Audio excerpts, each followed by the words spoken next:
자, 오늘 하나님이 주시는 말씀은 고린도전서 15장 9절하고 10절을 하나님은 은혜의 하나님이시다. 하나님은 은혜의 하나님이시다. 하나님은 은혜의 하나님. 베드로전서 5장 10절 하나님은 은혜의 하나님이시다. 자, 그는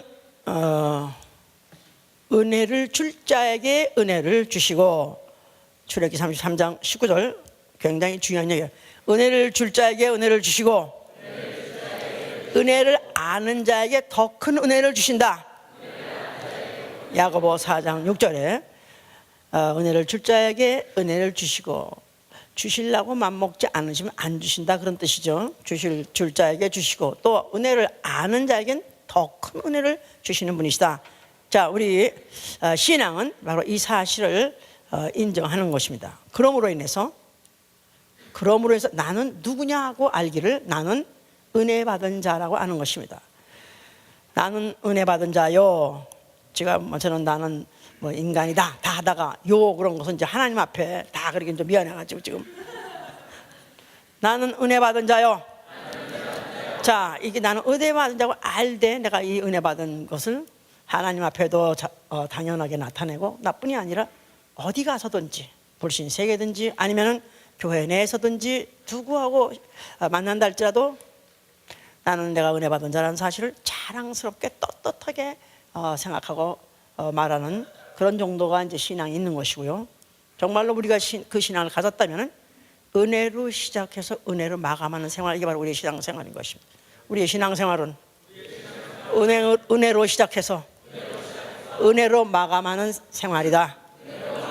자, 예배도 그렇지 않습니까? 예배도 내 영혼이 은총 입어 은혜로 시작하는 거예요.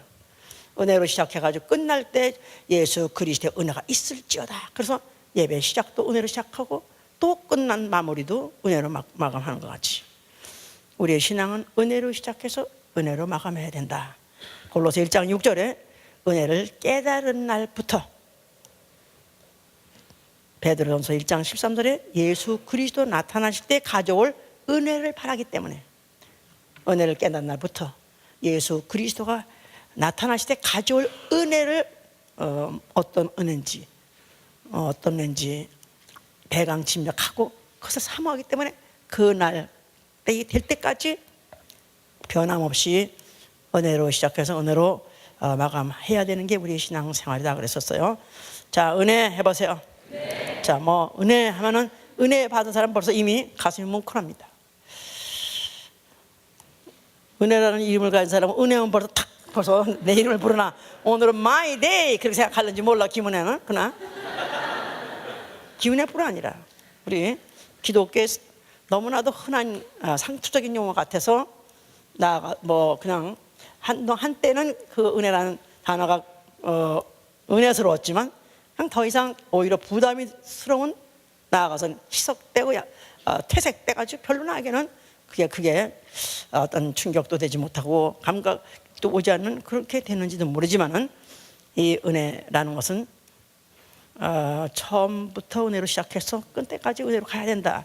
그래서 신약에 보면 모든 서신서 거의 시작이 주 예수 그리스도의 은혜가 있을지어다 하고 항상 시작을 해요. 모든 서신서 편지에. 그리고 성경 제일 마지막에 성경을 총 다 읽은 분 아주 읽느라고 애썼겠죠. 이제 어이구 읽었다, 아유 한번 읽는 게 이렇게 힘들지만 에이 됐다 하고 덮어버리고 이제 다시는 아니고 아직 이럴 정도로 지겨웠는지 모르지만 제일 마지막에 구절이 뭐냐면 주 예수 은혜가 있을지어다 아멘, 이렇게 끝나는 거예요. 그냥 성경 자체가 은혜로 시작해서 또 은혜로 이제 막는 거니까. 그렇다면은 우리가 만약에 기독교인이라고 한다면 진짜 은혜가 뭔지 알아야 돼요. 진짜 은혜가 뭔지 알고 받아야 된다 그 말이에요.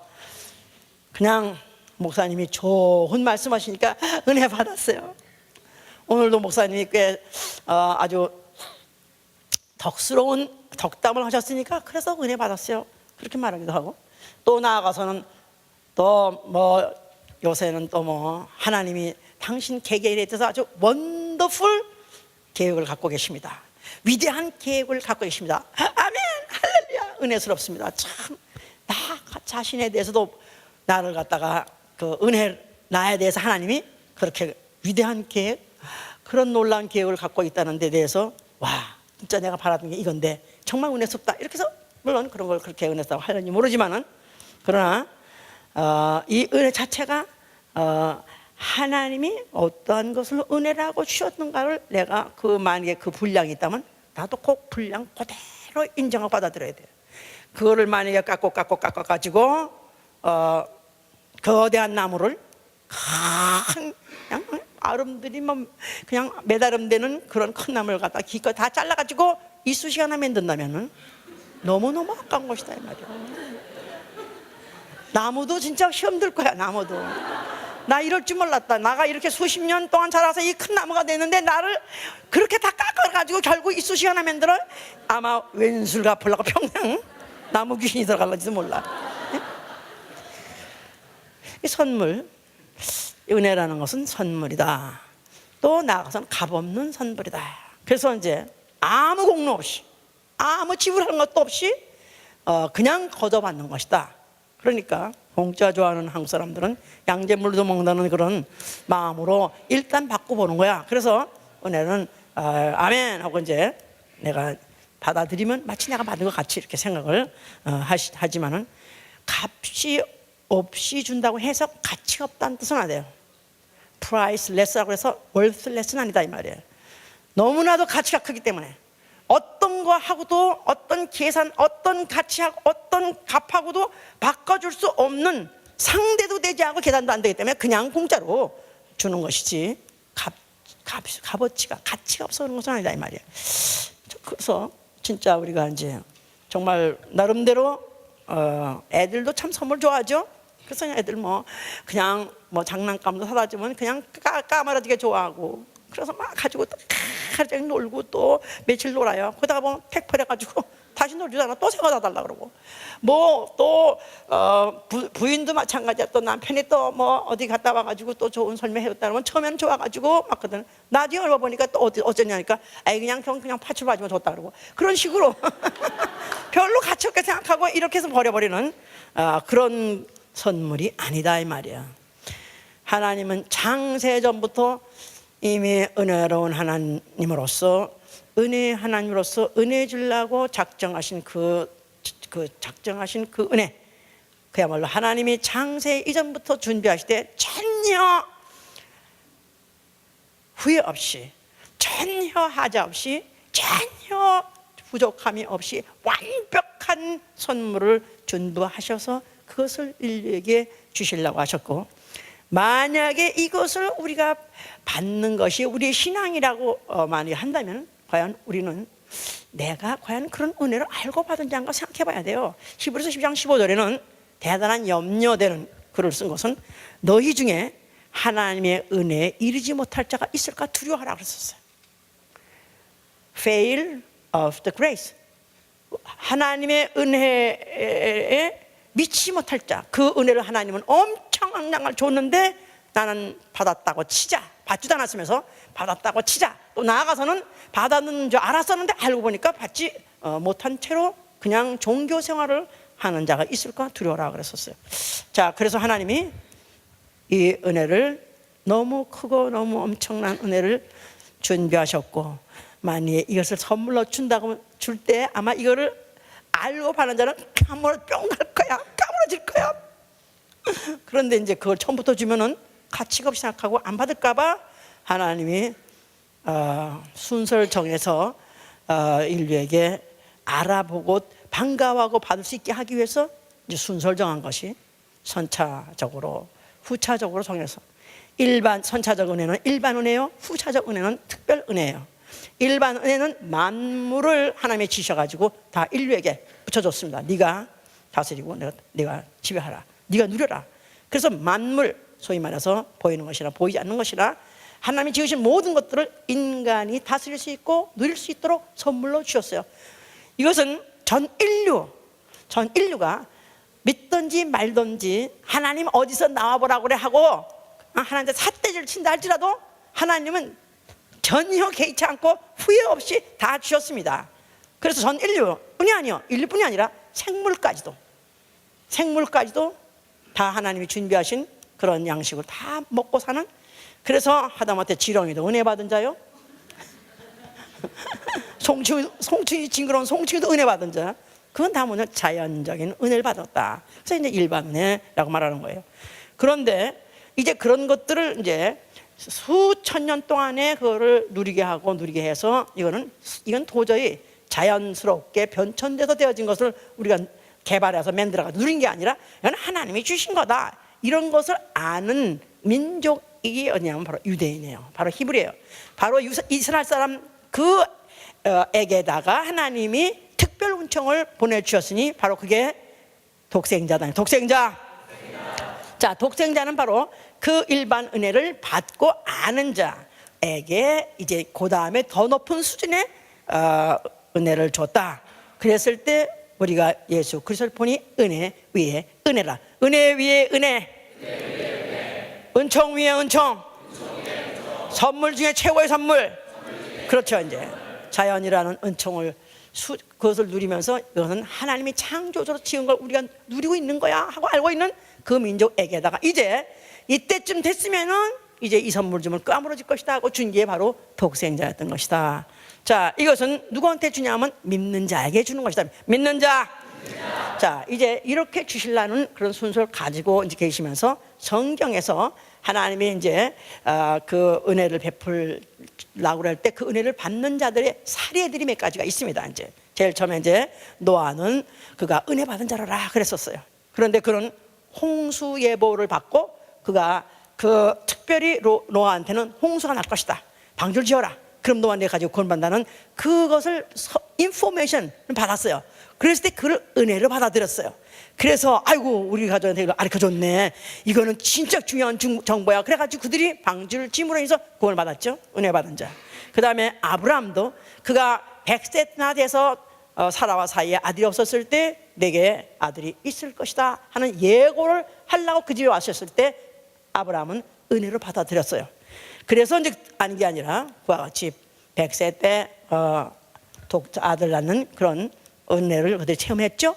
또 그뿐 아니라 롯이라는 사람도 그가 소돔 고모라를 유황불로 하나님이 다 진멸하려고 했을 때 하나님이 특별히 아브라함의 그 혈육이기 때문에 아브라함을 생각하시고 아브라함을 생각하시고 권념하시고 그 다음에 롯을 권고하시더라. 그래서 천사를 보내가지고 롯한테다가 정보를 줬어요. 그랬더니 그가 그거를 은혜를 받았어요.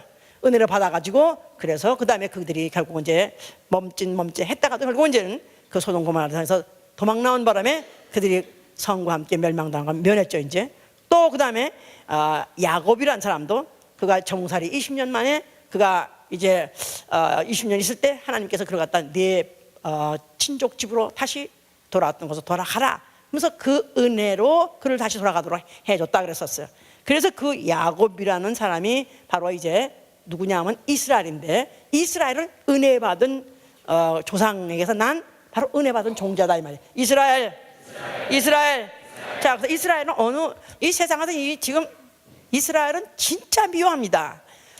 하여튼 사실은 요새는 많이 안 미워하지만 뭐 중동 사람은 말할 것도 없고 이란은 지금도 이스라엘을 지구상 지도에서 없애버려야 된다.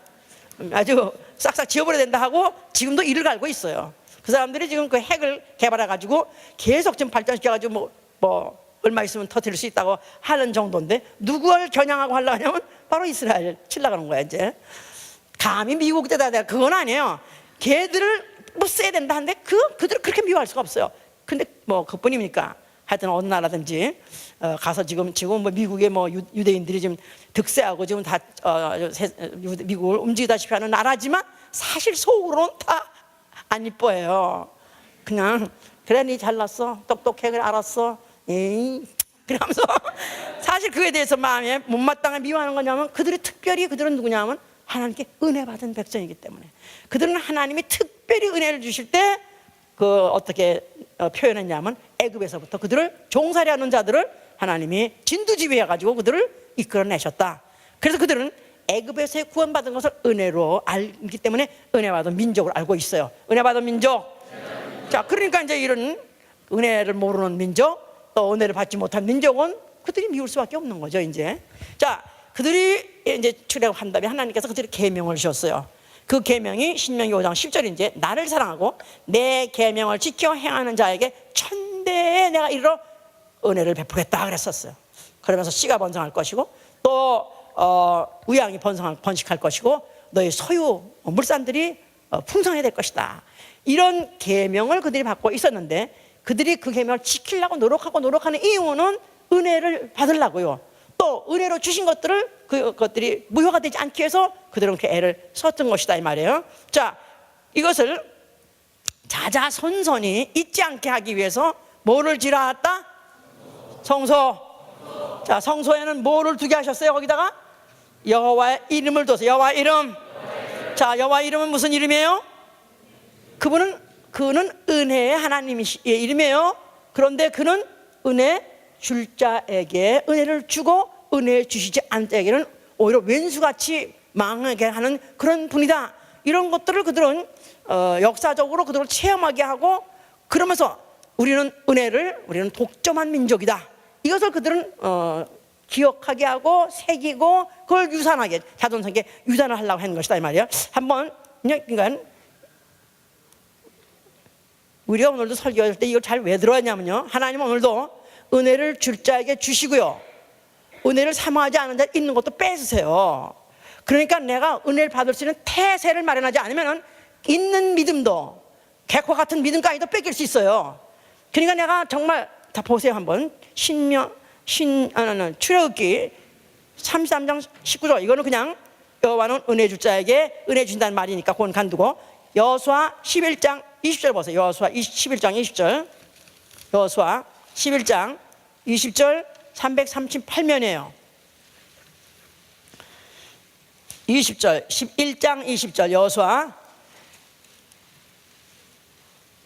그들의 마음이 강팍하여 이스라엘을 대적하여 싸우러 온 것은, 자, 요건 누구냐 하면 그 앞에 전에 뭐 히위 사람들 그 전에 이제 모두 그 가나안 땅에 있는 여러 족속들을 말하는 거야. 이제 그들의 마음이 강팍하여 이스라엘을 대적하여 싸우러 온 것은 여호와께서 그리하게 하신 것이라.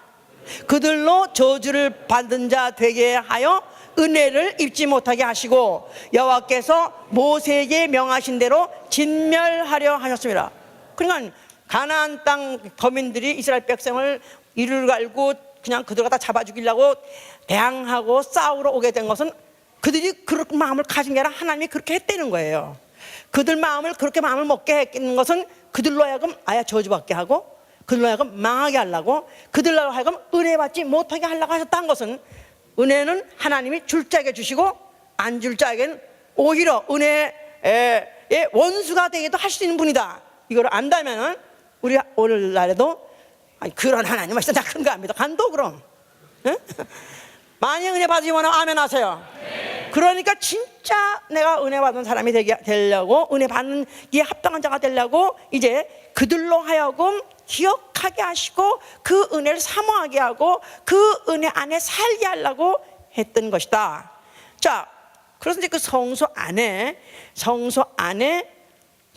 이제 그 안에 궤를 놓으라 그랬었어요. 그 궤가 있는 곳을 지성소라고 말하는데 그 궤를 이 궤의 그 위에 위판을 뭐라면 속죄소라고 해요. 속죄소. 나아가서는 시은좌라고 해요. 시은좌. The mercy seat이라고 그래요. 그래가지고 이 궤가 있는데 그 궤는 바로 은혜 베푸시는 보좌. 나아가서는 은혜의 보좌라고 명명하셨어요. 은혜의 보좌.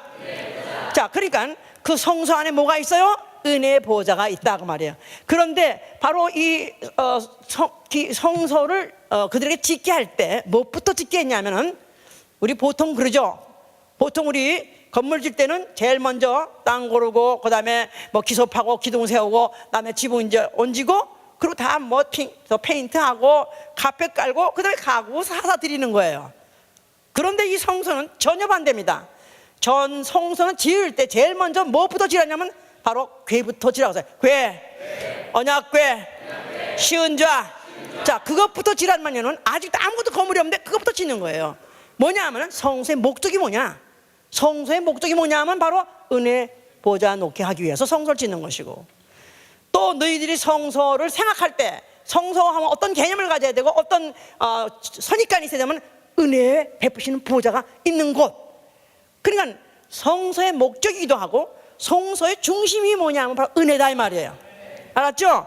자, 그래서 그렇게 지었는데 그 다음에 이제 그 광야에서는 궤를 둔 곳을 성소라고 말했었어요. 나아가서 성막이라고 말했어요. 그랬는데 이제 솔로몬이 예루살렘에다가 성전을 지었어요. 그래서 그때부터 이제 예루살렘 성전이라고 말하죠. 또 나가서 솔로몬 성전이 말해요. 그러니까 솔로몬이 이제 그 진두지휘에서 지었을 때 그가 건물을 기가 막히게 지었습니다. 또 그 안에 모든 기구들 그러니까 뭐 떡상이니 향로니 또 번제단이니 모든 기구도 다 새로 만들었습니다. 그런데 딱 하나 새로 만들지 않고 기존 유스트 유스트 알지? 유스트 몰라? 유스트 가구 판대면 또 눈이 슈퍼에서 가면서 말이야. 예?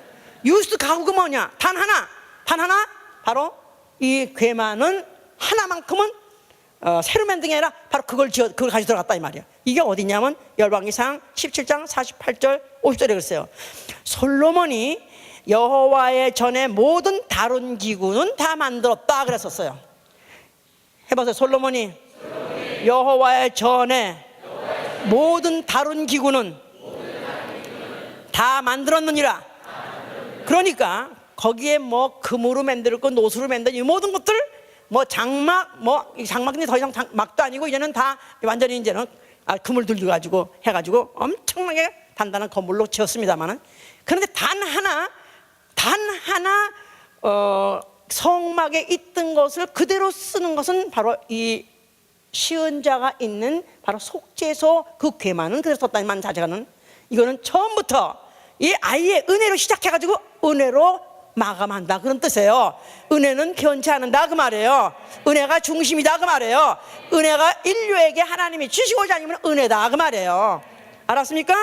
자, 이렇게까지 했는데도 불구하고 이스라엘 민족이 타락을 했어요. 그들이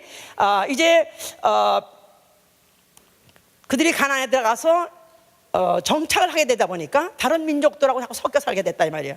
그러다 보니까 다른 민족들이 다른 신을 섬기고 또 다른 사당들을 만들어가지고 절하고 하니까 그들과 이제 통혼하다 보니까 그렇게 이제 그들이 타락을 해버렸어요.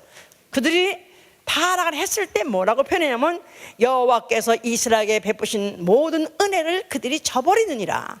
그래서 하나님이 그들을 갖다가 아주 원수 죽이듯이 적군을 죽이듯이 그들을 갖다가 그냥 잔인하게 죽여버리고 또 나아가서는 그들을 그 땅에 살지 못하게 하고 내쫓아버리고 그래서 각국에 흩어져 버려서 포로가 되게 하고 해서 기구한 그들이 삶을 살게 한 이유는 그들이 여호와께서 특별히 은혜를 베푸시고 특별히 은혜를 맡게 불구하고 그들이 망각했기 때문에 그랬던 것이다 그 말이에요. 이제 자, 그러는 가운데에서 이제 각국에 흩어져 버리고 또 이제 그들이 정말 소망 없이 절망 중에 살아갈 때, 그러나 하나님께서 그들에게 그래도 또 예언자를 통해서 소망을 준 게 뭐냐 하면은 이사야 61장 2절에 여호와께서 은혜의 해를 전파할 것이다.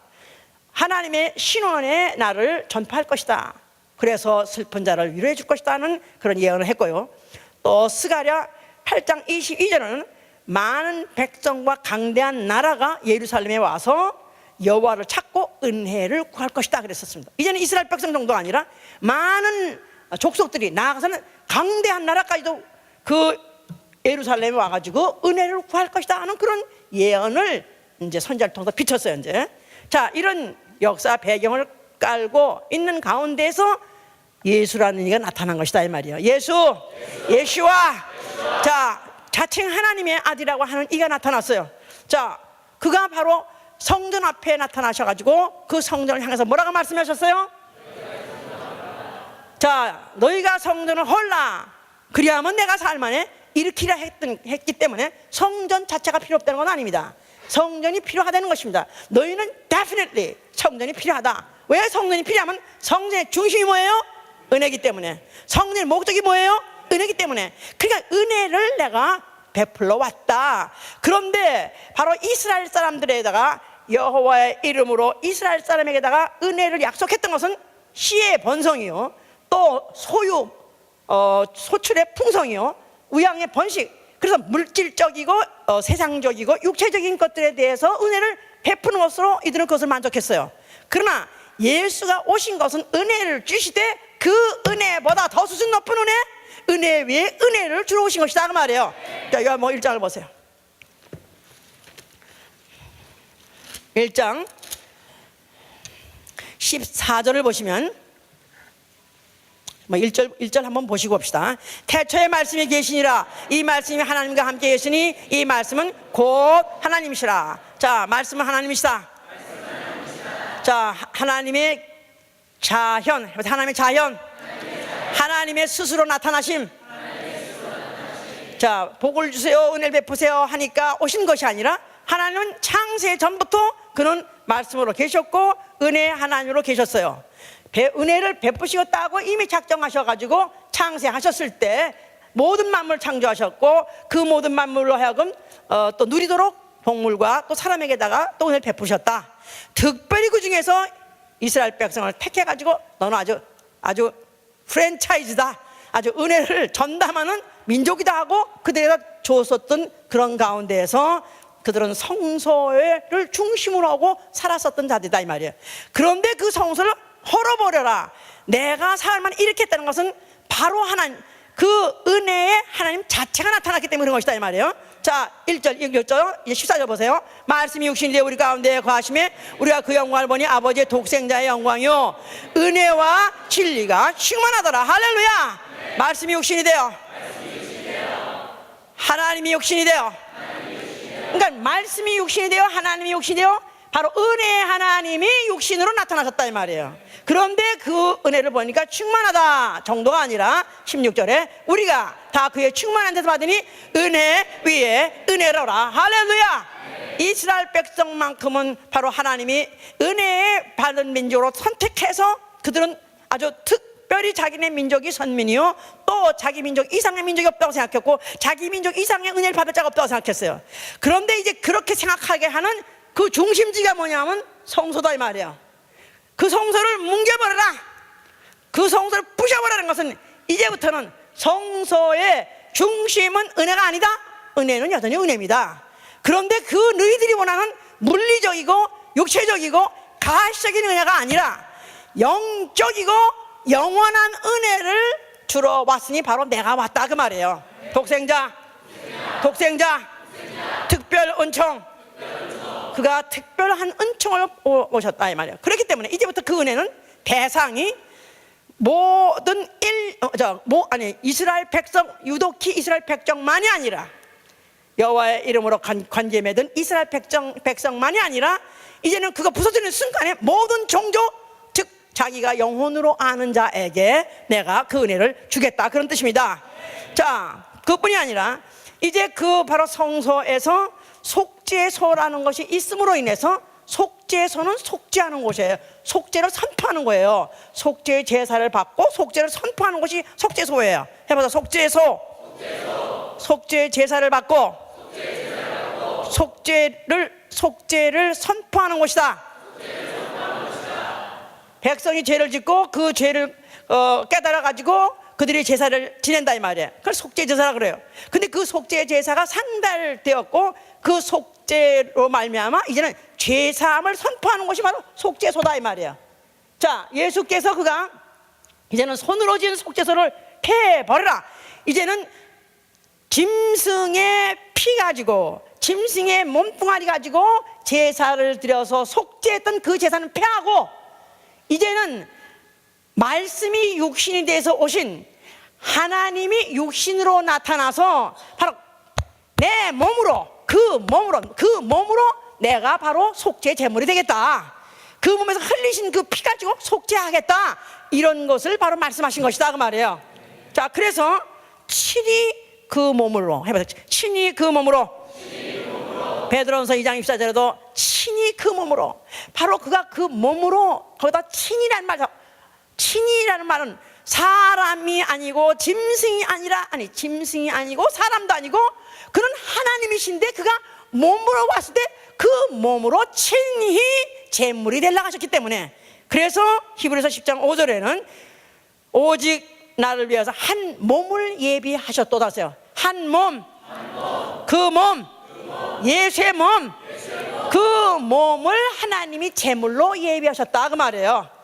과거에 아브라함이 모리아산에 제사를 지러 갔을 때 제물을 안 가지고 갔었죠. 그랬을 때 아들이 물어봤어요. 아버지요, 제사할 양은 어디 있습니까? 번제할 양은 어디 있습니까? 그랬더니 그 아버지가 하는 말, 아브라함 하는 말이, 하나님이 자기를 위해서 친히 준비하시라 했었어요. 하나님이 친히 제물을 준비하시니 그게 누구냐면 예수의 몸이다 이 말이에요. 바로 그게 뭐냐면 하나님이 인류에게 베푸시고자 하시는 은혜다 그 말이에요. 할렐루야. 그러니까 그가 십자가에 와서 그가 조금 있으면 죽을 것이다, 또 나는 죽으면 나는 떠날 것이다, 이런 말을 했었을 때 그 제자들은 그 예수의 말에 대해서 반가워하지 않고 오히려 반감을 가지고 왜 떠날라 하십니까? 아니, 주께서 떠나시면 우리는 어떻게 하고 떠나실랍니까?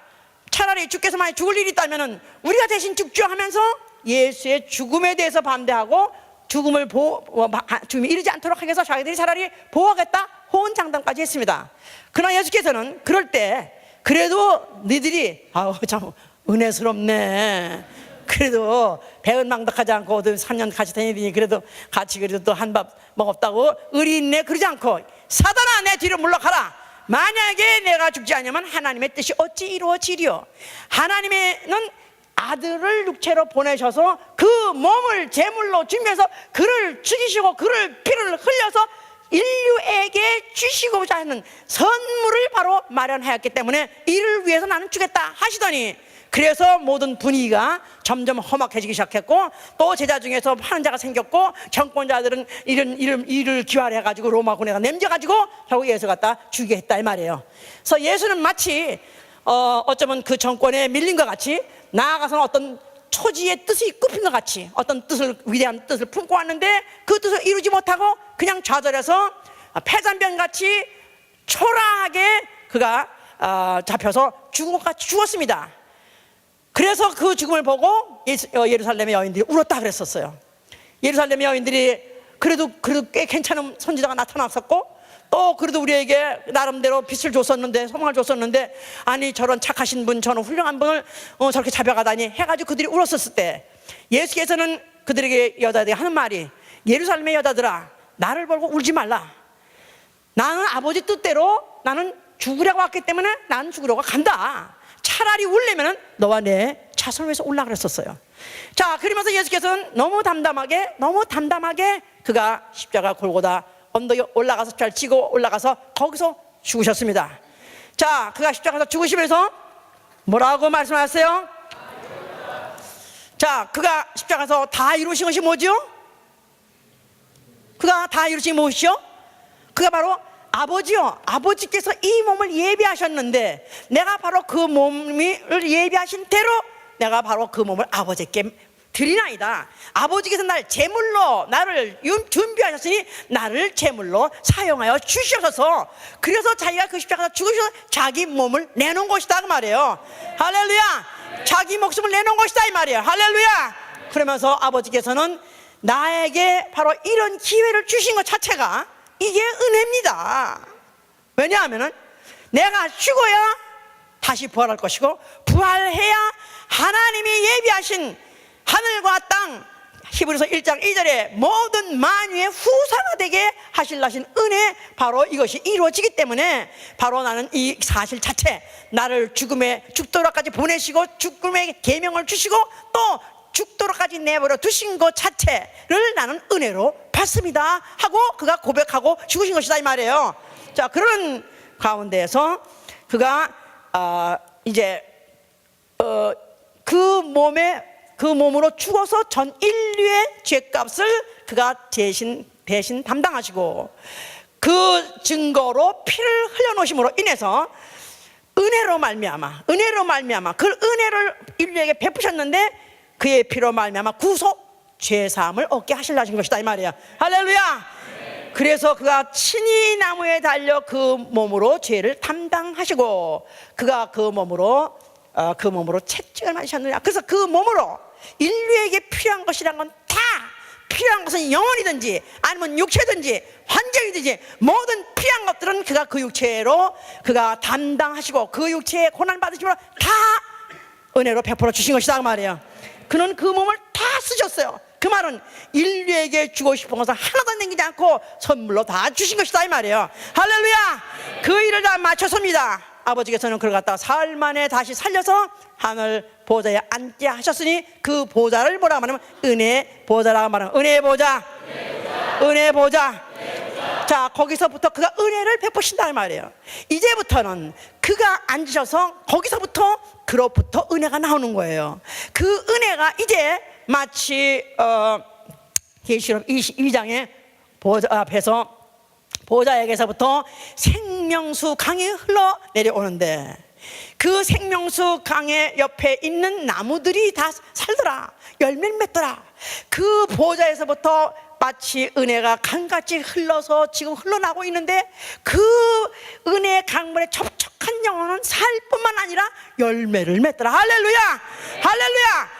바로 오늘날 바로 예수 그리스도는 바로 은혜의 보좌에 앉아서 그 은혜에다가 젖줄을 내는 사람, 그 은혜의 강물에다가 자기의 영혼을 받는 사람, 그 영혼이 그 은혜의 젖줄을 빨아먹는 자에게 그 안에 있는 은혜를 몽땅 주시고 또 주시고 또 주시는 분이 있다 말이에요.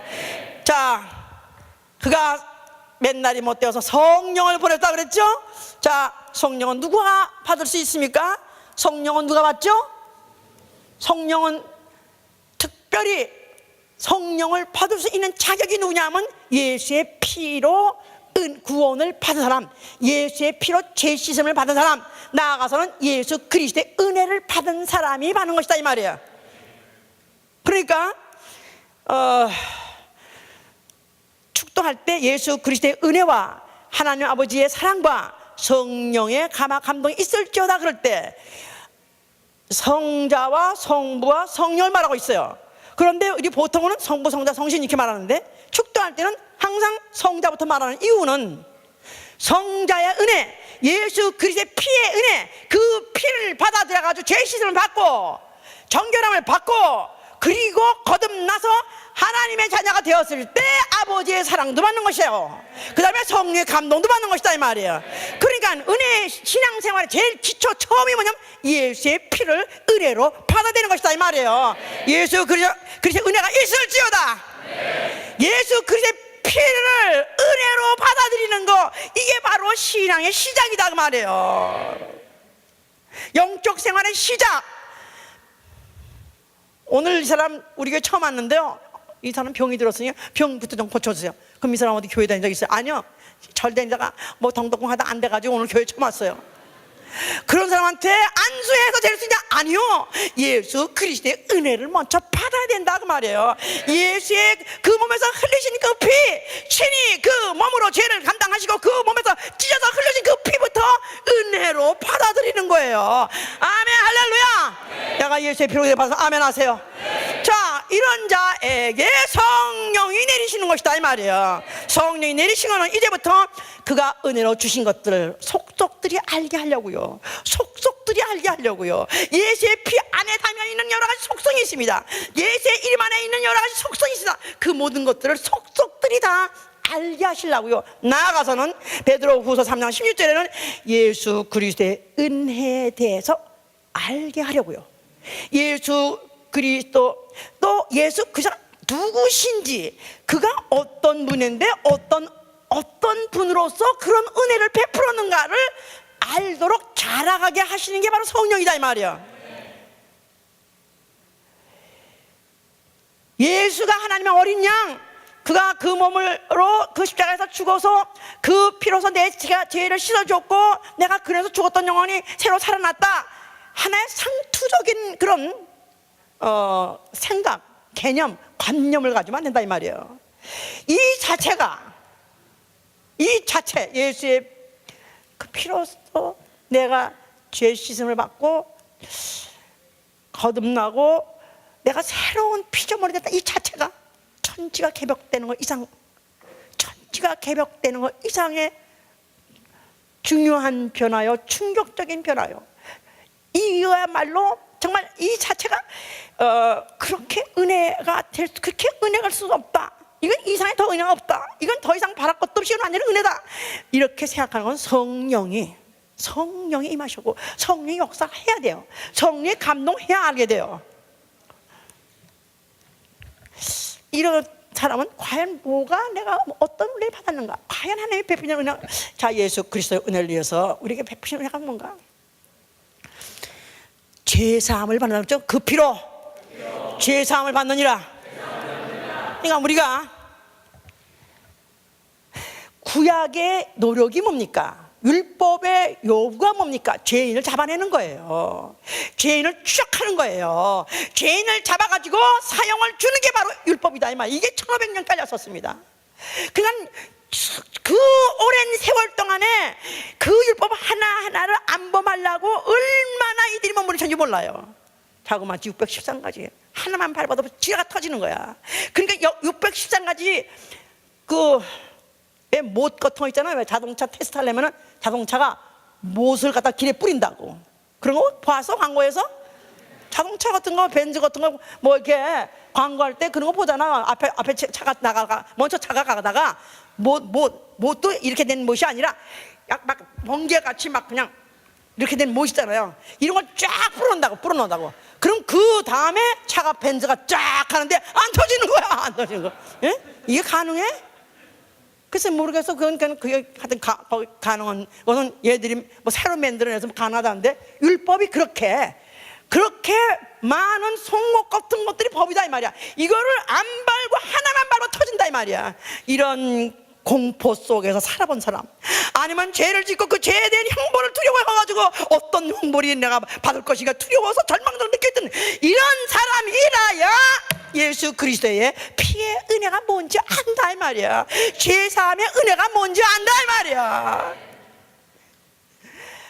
그냥 우리 예수 믿는 한국 사람들은 정덕궁 하다가 그냥 저다 이제 요새는 시대가 현대 시대는 서양 시대니까 서양 종교 하나 믿지. 그래서 예수 믿는 사람. 그건 은혜 받은 사람이 아니에요. 자기의 죄가 비록 자기가 정말 나는 원래 죄 많은 인생, 나는 원래 허물 많은 인생, 나는 이미 금간 인생, 나는 별 볼 일 없는 인생, 나는 끝장난 인생, 이렇게 생각하고 했던 사람도 물론 은혜를 받습니다. 그러나 먼저 율법을 알아는 사람, 율법을 알면 알수록 하나님의 속성이 어떤 걸 알면 알수록 이건 도저히 빠져나갈 구멍이 없는 절망적인 인생이었는데, 오라 나는 곤관자, 나는 망했다, 나는 태어나지 말 걸 그랬다, 이런 절망 있는 자에게 예수의 피에게 은혜가 있을지어다. 바울 같은 사람은요, 그는 죄를 사실 어떤 사람 보기에 그런 사람이 있어요. 원죄 아니면 없는 사람 같은 인상이 있어요. 보시기에 원죄밖에 없는 것 같네요. 그런 사람 보면은 참 억장이 무너져. 나는 할렐루야가 아니라 오히려 문신막하고 말이야. 응? 하고 그냥 나는 아주 완전히 그냥 막갑합니다. 이런 사람들, 나 얼마 전까지 막갑한 사람이고 나 조폭이었어. 이런 사람은 차라리 할렐루야야. 왜냐하면 죄를 회개하라 그러면 금방 아이고 난 죄이니까 이거 안다 이 말이야. 그런데 알 때부터 아예 곱게 자라나가지고 그냥 평생 한번 죄 안 진 사람, 그러면서 자기는 원래 심성적으로 원래는 그런 건 싫어하고 난 앉아서 또 고고히 살았다는 사람 보면 마치 앞에 딱 에베레스트 산이 있는 것 같아. 에베레스트. 야, 여긴 내가 감히 도전이 불가능하다. 근데요, 성경을 그래서 알아야 돼요. 바울 같은 사람은 그런 사람이었어요. 죄라는 걸 모르는 사람이었어요. 날짜마다 8일 말만에 할례받고 그런 죄를 몰고 나는 그 죄 같은 거 안 지고 산 사람이라고 그랬었어요. 그런데 바울의 서신을 보세요. 그가 얼마나 은혜를 많이 받았는지. 그는 모든 그의 의라고 생각하는 걸 개똥같이 여겼다 하지 않았습니까? 정말 하나님이 없다 하신 분인데, 그러니까 예수의 은혜가 뭔지 어떻게 그게 큰 걸 아냐면 그가 누군지 알기 때문에 그런 것이다 이 말이야. 그가 누구냐 이 말이야. 그가 도대체 누구냐 이 말이야. 그가 33년 동안 사람으로 살았지만 그는 모든 만물을 창조하신 하나님이시다 이거야. 그는 죽음과 관계없는, 그는 부끄러움과 관계없는, 무능과 관계없는 완전하신, 전능하신, 무궁하신 하나님이시다 이 말이야. 그분이 죄인같이 죽어줌으로 인해서 그 피로 인해서 은혜를 받으라 했으니 그 은혜를 받을 때 그 은혜가 만극하여이다. 성은이 만극하여이다. 아니 옛날에 사극에 보면은 하다못해 그 간신배라고 몰려가지고 중신인데 어떻게 간신배를 몰렸어요. 그런데 그에게다가 사약을 내립니다. 에이 고얀 놈, 당장 이거 마시고 사약 마시고 당장 되져라 하고 임금이 내렸어요. 임금이 내린 사약이라 해가지고 감히 임금이 나 같은 자에게 이 사약까지 구체적으로 관심 갖고 구체적으로 나한테 이거 주세요. 사약을 마시면서 그들이 하는 말이 성은이 만극하여이다 하면서 만일 예수의 피를 마셔라. 만약 예수의 피를 마신다면 성은이 만극하여이다. 그는 누구시냐면 하나님이시오. 죽음과 관계없는 하나님이시오. 인간과 같은 구속을 받는 그런 부족한 무능한 그런 사람이 아니고 그는 얼마든지 그가 죽음을 피할 수도 있고 얼마든지 그가 죽음을 그가 얼마든지 멀리할 수 있는 분인데도 스스로 죽음을 택하시고 죽으신 것이 바로 그것이 하나님이 주신 나에게 은혜다. 그분이 누군가 알면 알수록 예수 높고 나는 그렇습니다. 여러분도 어떻게 생각하는지 몰라도 세월이 가면 갈수록 내가 처음에 은혜 받을 때보다 가면 갈수록 은혜는 그분이 너무 커요. 너무 대단해. 오 마이 갓, 너무 대단해.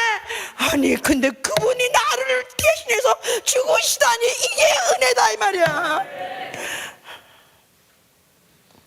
성령이시면 바로 그 예수 그리스도의 은혜를 알아가는데 자라가려는 거예요. 바로 그분이 누군가를 알면 알수록 그 은혜가 커지는 것이다 그 말이에요. 내가 받은 죄사함이 얼마나 큰지 머리털보다도 더 많고 먹빛보다도 더 검은 이 모든 죄를 다 사함받았다. 법정에서 그냥 이노센트 한 말만 받으면은 그거 가지고 까무를 정도 좋아합니다. 과연 여러분들은 그 죄사함을 받은 적이 있습니까? 정말 그 죄사함을 받고 쓰러질 정도로 그냥 혼전할 정도로 그게 나한테 압도되고 그런 충격을 준 적이 있었냐 이 말이야. 예? 재판정에서 어차피 죽을 몸을 땡겨서 죽는데 그거 면해줬다고 해도 까무러지는데 이 은혜를 받고 정말 까무러질 정도로 그렇게 내가 충격을 받은 적이 있냐 이 말이야. 그 은혜로 말미암아 값없이 의롭다함을 받다. 두 번째로는 그 은혜로 값없이 의롭다함을 받다. 율법을 통해서 그들이 그렇게 의로움을 받아 애쓰셨습니다. 실패했습니다마는 값없이 믿음으로, 그래서 값없이 믿음으로 의롭다. 이게 바로 은혜요. 아멘. 또 이제부터 하나님을 아버지라고 부를 수 있는 하나님의 후사가 되었다는 것. 로마서 4장 16절에 후사를 아무나 시키는 것이 아니라 은혜가 되게 하기 위해서 믿음으로 되게 한다는 거예요. 하나님 후사 되는 것을 율법을 지켜서 하나님 율법을 잘 지킨 놈들 그것을 하나님 후사 되겠다 안 하신 것은 은혜가 되게 하기 위해서 율법을 지켜서 이미 율법을 어겨가지고 이미 나고자들 된 자들에게 은혜가 되게 하기 위해서 그들을 하나님의 자녀 되게 하는 것조차도 이것도 은혜. 나아가서는 내가 각양 은혜를 병 고침 받은 은사도 있고요. 또 문제 해결 받은 적도 있고요. 이건 절대로 이건 안 되는데 이게 풀어진 적도 있고요.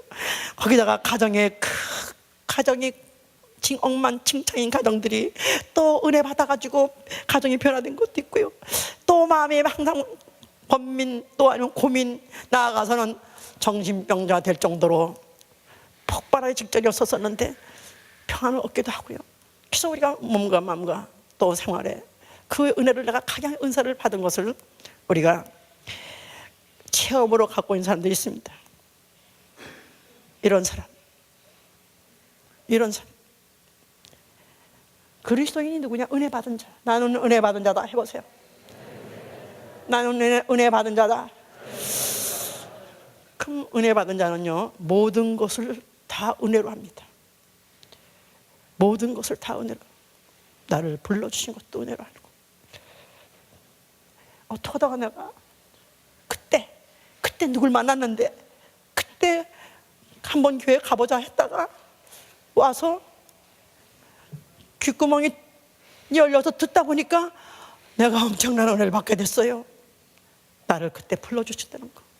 바울은 나를 모태로 또 택정해서 나를 불러주신, 나의 나된 것, 나의 나된 것은 하나님의 은혜로 말미암음이라. 저는 1980년 2월을 잊을 수가 없어. 나는 장로교를 10년 다녔었지만은 은혜가 뭔지, 영원히 뭔지 알지도 못하고 교양 삼아 교회를 다녔었습니다. 말보러 더 은혜를 받으는 사람도 없고, 그만하면 그저 교회 한번 일주일에 한번 오는 걸로 칭찬받고 그냥 살았었어요. 나는 지옥이 있는지 천당인지 몰랐었습니다.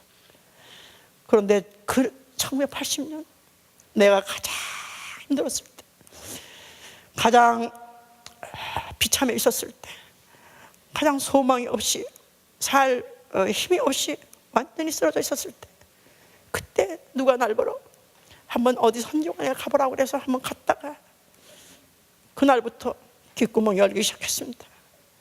그동안에 성경은 이미 4번 읽었었지만 무슨 말이 몰랐었고 뭘 믿는 건지 몰랐었어요. 근데 이제 그때부터 들리기 시작했어요. 그리고 정확하게 그 후로 8주 이후에 내 온몸에 13년 동안 수를 세할 수 없던 전신에 들었던 병이 단 한마디 듣고 그 말을 딱 깨달은 순간에 그 말대로 약을 버려버리고 기도 한마디 할 줄 모르지만 서투르게 한마디 했는데 그날 밤으로 그 모든 병이 싹 나버렸습니다. 할렐루야! 나는 내 몸에 바로 병이 났기 때문에 은혜가 아니에요. 나는 내가 병이 난 것은 그 흔적이다 이 말이야. 예수 그리스도의 피에 그 은혜를 받았기 때문에, 나 영원히 살았기 때문에, 내가 하나님 아버지라고 부르는 걸 들었기 때문에 그가 바로 그 표적으로 내 병을 고쳤다는 사실에 대해서 저는 그때부터 내 인생이 바뀐 것입니다. 그리고 어느 날 하루도 나는 그 은혜를 잊어버린 적이 없어. 나는 그 어느 하루도, 아니 그뿐이 아니라 모든 것을 다, 그로 말미암아 모든 것을. 그래서 제가 잘 신나게 막 다녔을 때, 그 후로 저에게 또 미국을 보내줬을 때, 미국을 가라고 그랬을 때 참 너무나도 원망스럽고 내 정말 신세를 한탄했습니다. 왜 남편이 미리 미국에 와가지고 내가 미국에 또 가야 되나? 너무너무 오기 싫은 것을 그러나 보냄을 받았기 때문에 마치 십자가 지는 것 같이 이곳을 왔습니다. 지금 돌아보니까 그것도 은혜라. 그것도 만약에 내가 그때 오지 않았더라면 아마 나는 열심히 내 모교에서 순종하고 하라는 일을 열심히 했었을 거예요. 그러나 나는 예수를 이렇게 알지 못했을 거예요. 나는 이제 내가 목회를 하면서 설교를 내가 하다 보니까 예수를 너무 많이 알게 됐어. 예수가 얼마나 위대한 분이고 얼마나 큰 분이라는 거, 나는 그에게 받은 은혜가 얼마나 크다는 것을 나는 너무나 알게 됐기 때문에, 그래서 나는 지금 알고 보니까 그때 보냄받았던 그때가 나한테 가장 슬펐고 원망스러웠던 데가 그것도 은혜 아닌 게 아무것도 없는.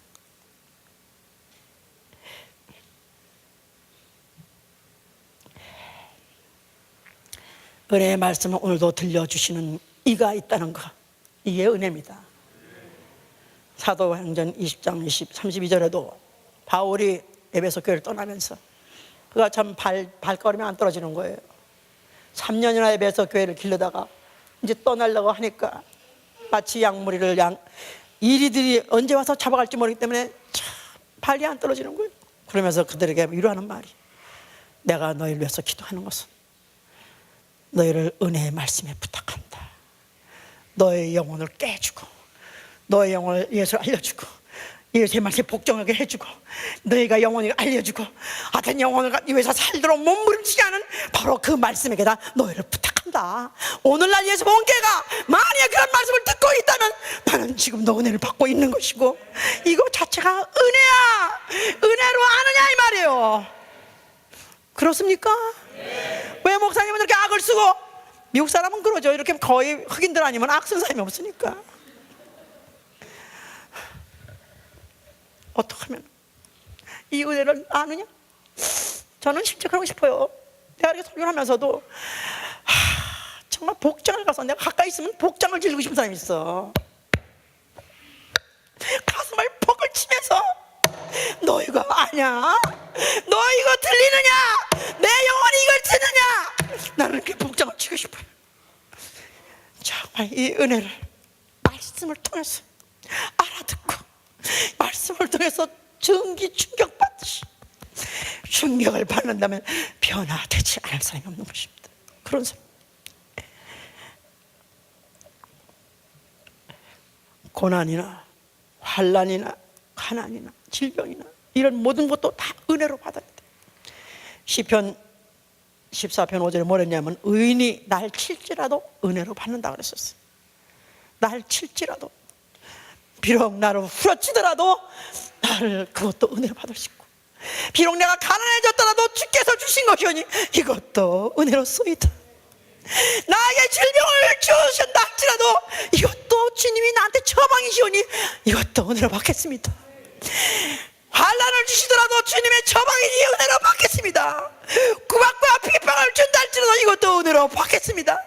이런 자를 쓰러뜨릴 자는 아무도 없습니다. 이런 자를 다시 세상으로 끌고 나갈 자는 아무도 없습니다. 오로지 은혜부터 시작을 해서 은혜의 주님 나타날 때까지 그가 다시 오실 때 가져올 은혜 일어나라. 내가 부활한 영광의 몸으로 너도 그와 같이 부활할 때 영광의 몸으로 부활시켜 주실 주님 그의 선물을 기다리느라고 죽을 때까지 떠나지 않고 은혜부터 사는 것이죠. 정말 이런 사람은 내가 주께 받은 사명 은혜의 복음을 증거하려 함에 있어서는 내 목숨을 조금 더 귀한 것으로 여기지 않는다. 전도는 할애서 하는 게 아니요 은혜 받은 사람 하게 돼 있어요. 은혜 받은 사람은 주께 받은 사명을 알고 있어요. 내게 맡기신 은혜, 내게 맡기신 이 은혜 복음, 내게 맡기신 이 은혜 축복을 내가 어떻게 혼자 가지고 있겠습니까? 나는 전해야 됩니다. 각성하다 환난과 핍박이 내게 몰려온다 할지라도 나는 주께 받은 사명을 내가 감당하기 위해서는 내 목숨을 조금 더 귀한 것으로 하지 않겠노라. 은혜 받은 사람. 자, 여러분들 어떻게 생각하십니까? 나는 그냥 성경이 말이 되네요 하고 다니는 사람이냐? 있어요. 말이 되네요? 말인 지금 맞네요? 그래서 다니면 안 돼요. 그래서 다니면 안 돼요. 은혜를 받아야 돼. 이 은혜를 받아야 이게 은혜를 받아야 이게 짝짝 은혜스럽게 되는 거예요. 이런 거 있죠. 푸른 하늘 은하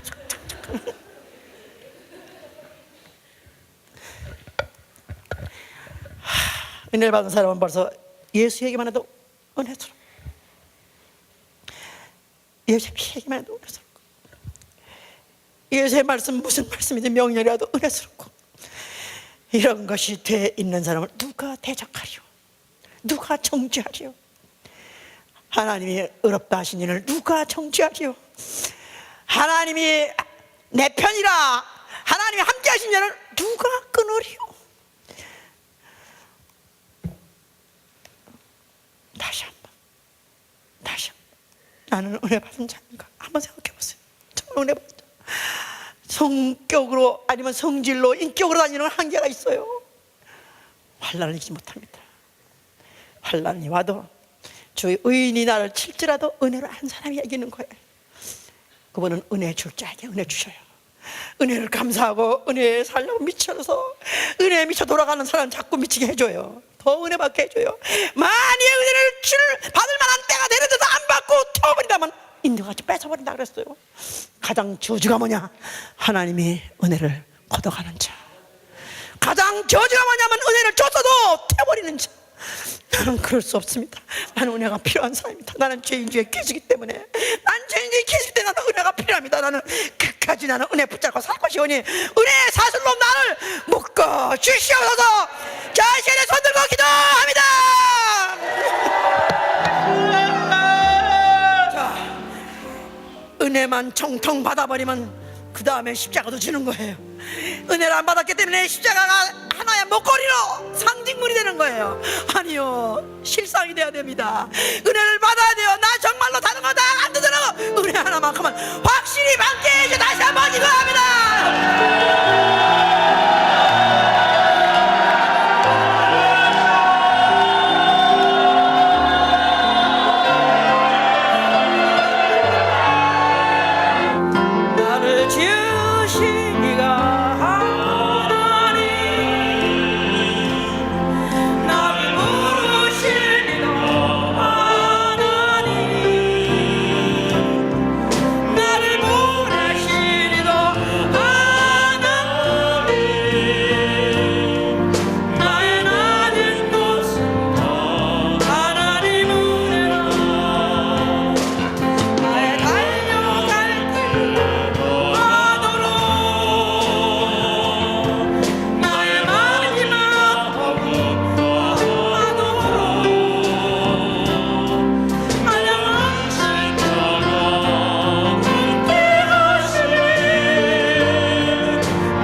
다 사랑합니다. 어렵사리 공부시켜서 훌륭한 인물 만들라고 기도합니다. 뒷돈을 댑니다. 고생해가면서 아깝지 않게 됩니다. 내 자식 과연 어떠한 사람이 되어야 하늘나라 넉넉히 들어갈 수 있는가? 은혜 받은 사람이 나와야 돼요. 내 자식에게 나는 아무것도 줄 것도 없고 다만 은혜 받은 사람 되게 해달라고 기도합니다. 자, 전도가 왜 안 되는 줄 아십니까? 은혜의 냄새가 풍겨야 돼요. 은혜 받은 사람이 말 한마디 하면 듣는 사람이 다릅니다. 배운 대로 그대로 달달달 외워서 하는 지식으로 한 사람이 아니라, 비록 말에는 둔하고 어눌하다 할지라도 은혜 받은 사람의 말 한마디는 힘이 있어요. 정말 내가 정말 은혜 받은 사람으로서 내가 나가서 증거를 할 때 그 은혜가 전달되게 해주셔서 기도합니다. 저는 처음에 은혜 받고 펄펄 뛴 사람이 이제는 완전히 공동묘지 같이 서늘해가지고 된 사람 보면은 너무나 안타깝고 어이없습니다. 나 다시 시작하겠습니다. 다시 처음부터 예수의 피의 은혜부터 시작하게 해주시옵소서. 나 처음부터 다시 은혜를 받게 기도합니다.